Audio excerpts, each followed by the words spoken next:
I want to move on to a different story today and put two stats out on the table that I think just frame our conversation, because the conversation is going to be a lot about CX. And CX is, as customer support, CX, we have the most conversations with anyone in the organization. We're in tune with the needs of the customers to the nth degree. But we're still looked upon as a support center a lot. And you talked a lot about this, right?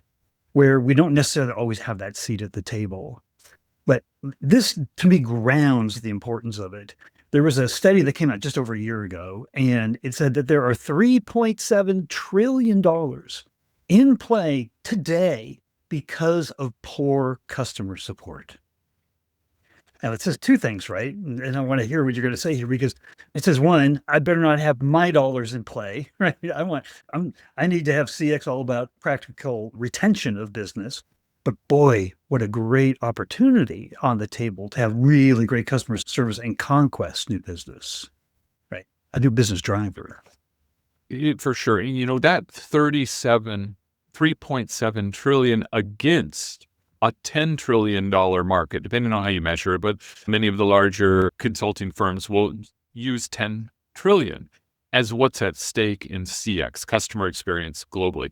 That puts us at 37%. And now we can wiggle room. We can talk about what the numbers all mean in specifics, but let's just say this is a massive moment in time with all the disruption that is happening. As you pointed out, I have been somewhat uniquely on both sides of the desk, on all sides of the desk, as someone out of Silicon Valley who made a career marketing innovative ideas.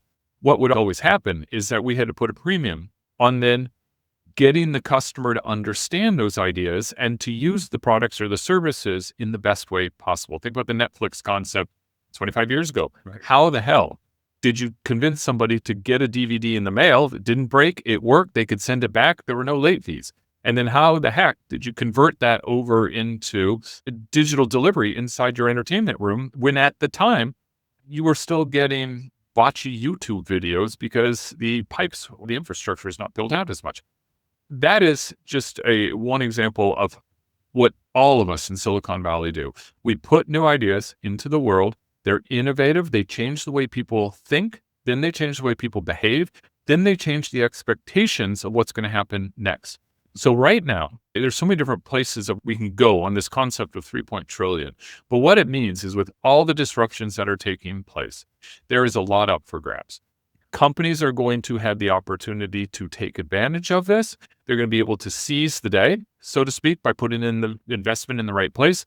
But ultimately, before you get to any of the tactics or even the strategies and how you do that, there needs to be this overall understanding that over the next 5 years, 10 years, CX, customer experience, and all the great things is going to be one of the primary drivers of businesses' success, and moving from that vision that you and I both want so badly, that it moves from a cost center perspective into an investment center perspective. That's what's at stake here with money and with everything else.